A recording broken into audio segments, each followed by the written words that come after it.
Welcome. In this explainer, we're going to build something pretty essential, an existential compass. Think of it as a practical guide for figuring out your identity and purpose based on some really profound ideas from the work from self-awareness to purpose. Let's dive in.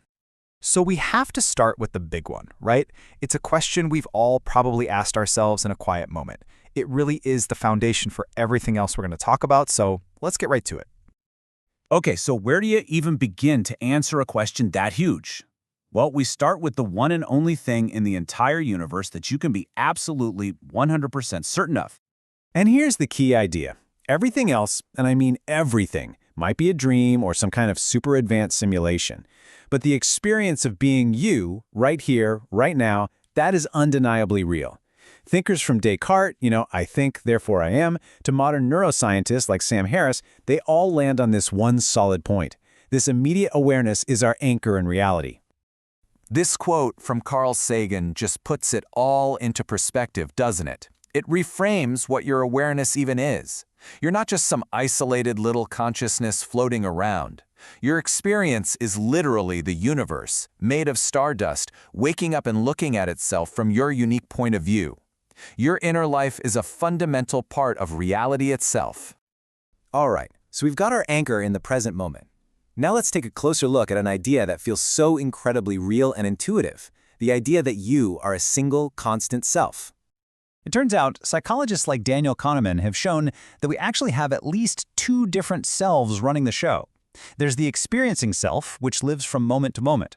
It's the part of you feeling the warmth of your coffee or hearing my voice right now. It's kind of like your autopilot.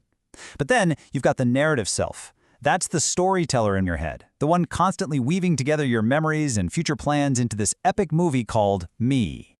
So if we're not one single thing, where does that feeling of I even come from? Well, cognitive scientist Douglas Hofstadter calls it a strange loop. It's not a thing, it's a process. Your brain creates a story about you, and that you then observes the world, which in turn changes the story. It's this self-referential feedback loop. Kind of like that famous M.C. Escher drawing of two hands drawing each other into existence. AI researcher Joshua Beck offers this really powerful metaphor. He suggests your brain is like a movie director, constantly creating a simulation of a person.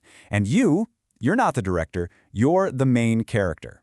Your consciousness is simply the experience of being that character in the movie your brain is making. Wild, right? Now, this might sound pretty radical, but it actually echoes some very old ideas, like the Buddhist concept of no self. And look, realizing that you are a flexible, ever-changing process, not some fixed object, isn't a reason for despair. In fact, it can be incredibly liberating. It means you are the author of the story, not just a character stuck in it. Okay, so if the self is a process, how does that process, the mind, actually come from the physical stuff of the universe? Let's trace that incredible journey from simple chemistry all the way to complex consciousness. Let's go back to the very beginning. Your personal story didn't start with a soul being dropped into a body. It started right here, as a tiny blob of organic chemistry, just following the basic laws of physics. Biologist Michael Levin really emphasizes this part. There was no single magical moment. Instead, through a continuous, unbroken process, that simple chemistry gradually organized itself into the incredibly complex, reflective mind that's listening to these words right now. This is such a powerful way to look at it. Your consciousness isn't some spooky thing separate from your body. You are the activity of your body and brain. Your thoughts, your feelings, your sense of free will, they're all natural phenomena with deep, deep evolutionary roots. So we've anchored ourselves in the present moment, and we've kind of deconstructed the self. Now for the real payoff. How do we use this understanding to build a practical framework for how to live a meaningful life? This is the ultimate question, isn't it? If there's no pre-written cosmic script, how do we decide what to do? The good news is, we can actually figure out a set of guiding principles directly from our understanding of reality. These principles are like the cardinal points on our existential compass. They don't provide a detailed map, but they offer a reliable direction. Let's explore each one. At the most basic level, life is a kind of rebellion against chaos. The universe naturally tends toward disorder, what scientists call entropy. So to be alive is to build order and push back against that decay. This makes the simple act of surviving and flourishing a foundational purpose. It means self-care isn't selfish. It's your first act of creating order in the cosmos. Remember that Carl Sagan quote, "If you are a way for the cosmos to know itself, then every single time you learn something new, the universe literally gains a little more self-awareness." Seeking truth allows you to build a more accurate model of the world, making your actions more effective and your life more aligned with what's real. And what about creativity?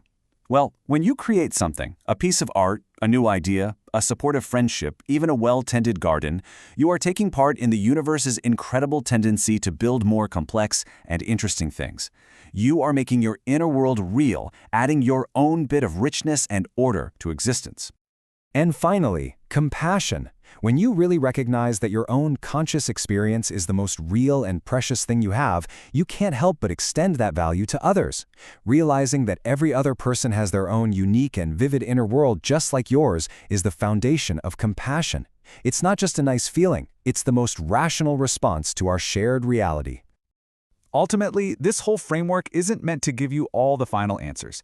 It's meant to give you a reliable compass. It anchors you in reality, clarifies who you are, and provides a direction for your actions. The journey, and what you choose to build and become along the way, well, that part is entirely up to you.